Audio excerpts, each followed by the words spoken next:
These are typical items I pay a quarter or less for. These are things that you can find sitting at the counters in those little baskets at thrift stores, antique malls, garage sales, church sales, pretty much anywhere I go.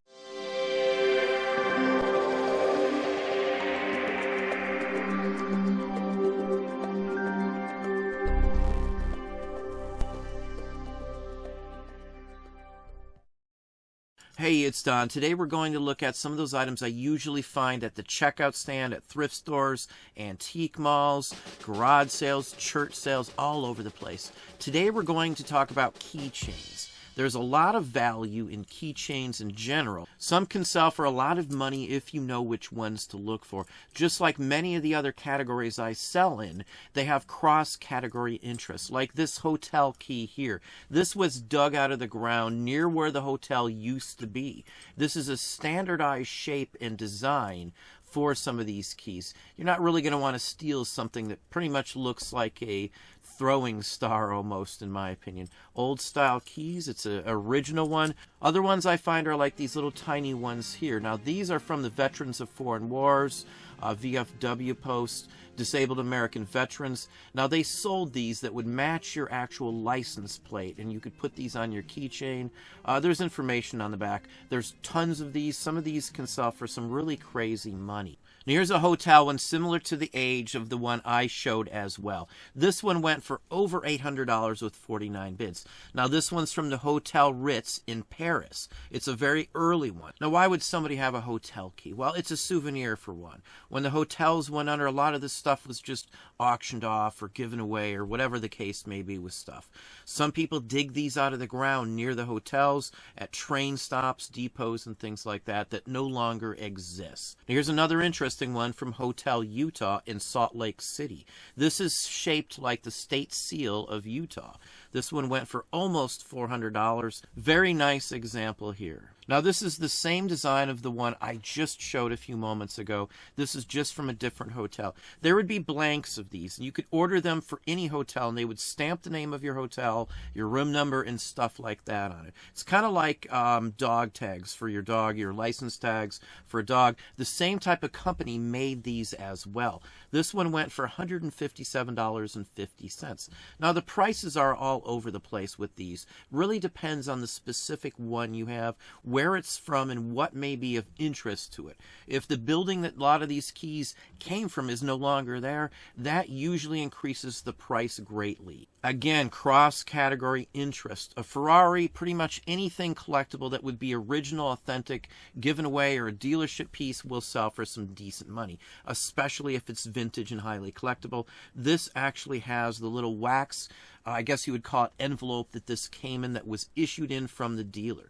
This is the real deal. You can see the price on here. Very highly collectible. Now, even if this was used, beat up a little bit in one of those baskets at the counter of Goodwill or any thrift store you go to, they're still highly collectible, and they still will sell for some good money. Another example here. This one's on leather with the wings for the Jaguar logo. This is an early one. So don't just assume that it has to be metal or brass.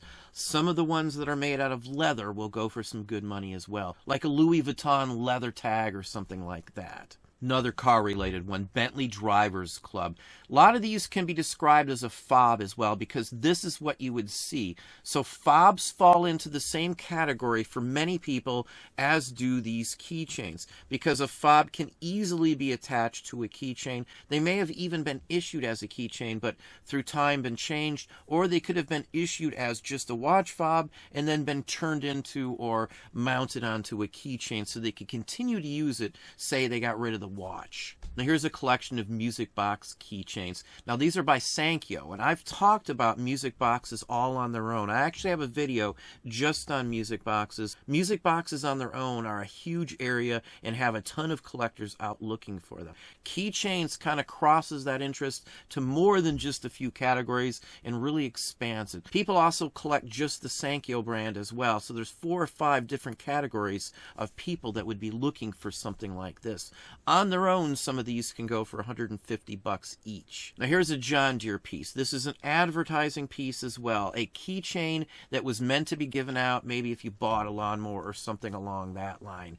This is highly collectible.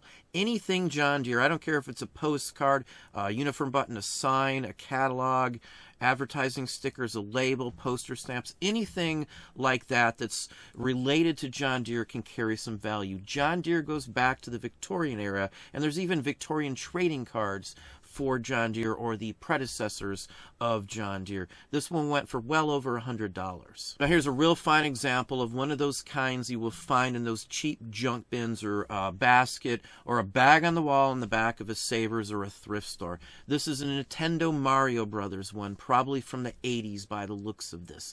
You will run into these sorts of things from many different brands, many different characters. Any TV shows from the 70s or 80s or even before that you find on a keychain will go for some incredibly good amount of money. This one went for $214 plus, and it had 7 bids. Really nice example. Mario, Nintendo in general are super hot right this minute. Here's a Breyer horse. Now I've talked about Breyer horses as well on their own. I actually have a video just on this company's horses.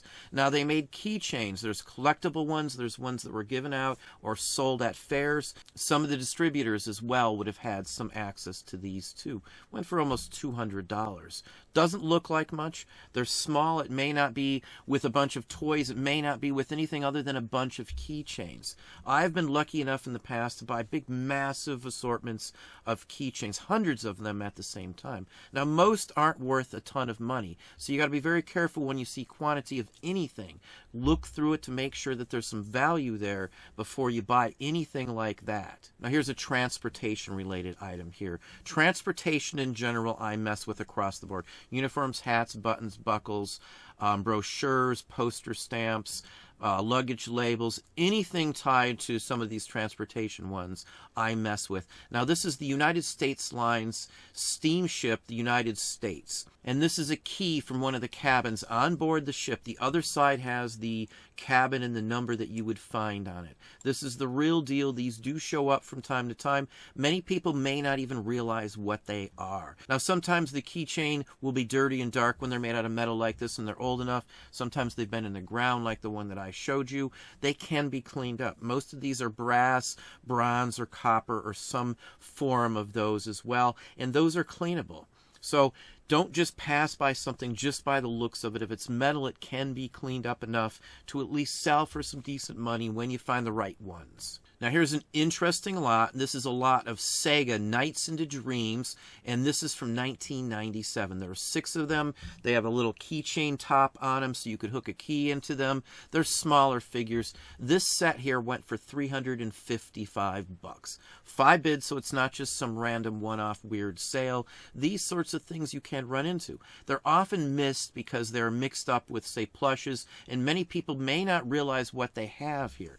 You may not even realize the character if you're not an aficionado of 90s, 80s, and stuff like that. This is one of those areas a little knowledge will go a long way, just knowing who the characters are. Now, as I showed you, watch fobs as well can fall into the same area as keychains. You can use them as actually a fob for your watch, hang outside your pocket so the watch is there, you can easily pull it out, or you can mount these onto a keychain. Many of them were sold like this, like you see it here with just a strap. You could have done what you wanted, or you could have just hooked up your watch to them. Most of these early advertising pieces go for some horrendously good money. This one went for $590 here. This is the Jayhawk. It's a manufacturing company for farming equipment. Now here's another nice one from the 20s. It's a Pittsburgh Butcher's Packing Supply Company.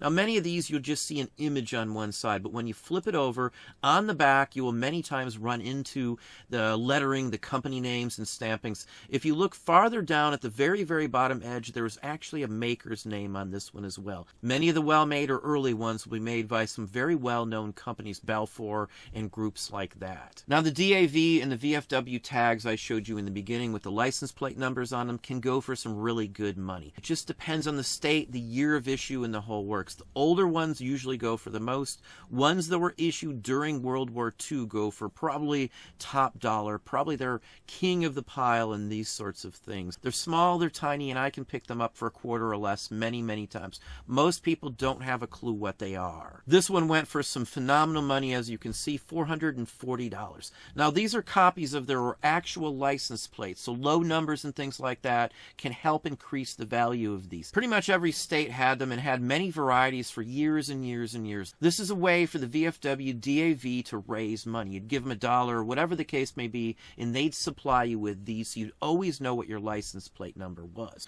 This is a lot of 48 different states plus Washington, D.C. You can see the value on these. You may do better separating some of these. It just depends on the specific ones that are in there. Now, here's a really interesting example. This is not a license plate, but this is the same exact thing for the DAV. One side says Victory and Liberty, and the other side on the back is Remember Pearl Harbor. Now, this is when they first started. They were issuing these commemoratives, trying to raise funds for the war effort. So you will find these V for Victory ones. They all sell for some good money. Almost $300 for this one with 20 bids. Now, these were issued in sets of 2, so you'd have front and back plates, basically. You could keep one on your keychain, or your wife could have one on her keychain, or whatever the case may be. They usually go for more money if you have both of them. Now, this is a newer one, but it still went for $280. Again, it depends on what's written on there. Some of the labeling system on some of the plates determines it to be like from a special person or anything along that line. I do believe you can track these down just like a license plate to figure out who owned the actual car where the plate would have been on. Millions and millions of these were made from the very late 30s all the way up into the 70s, maybe even later than that. But there's some good value in these if you pay attention, if you do your homework, do a little bit of research, and keep your eye out for them. Well, there you have it. Hopefully that gave you some ideas, some thoughts. If you enjoyed this video, please hit that like button down below. You can also hit the bell icon to be notified if I post new content or go live. Subscribe and tell all your friends.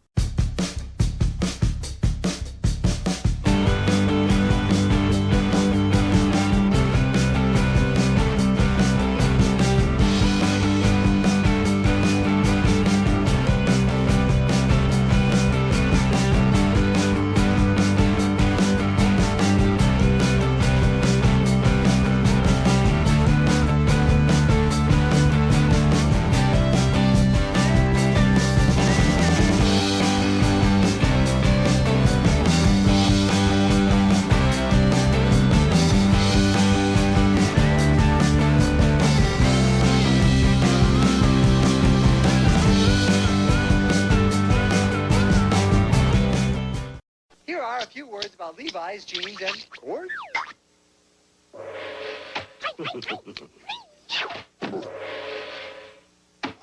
What you got for lunch? Sandwich? What kind? Warthog. Come on. No, really, see?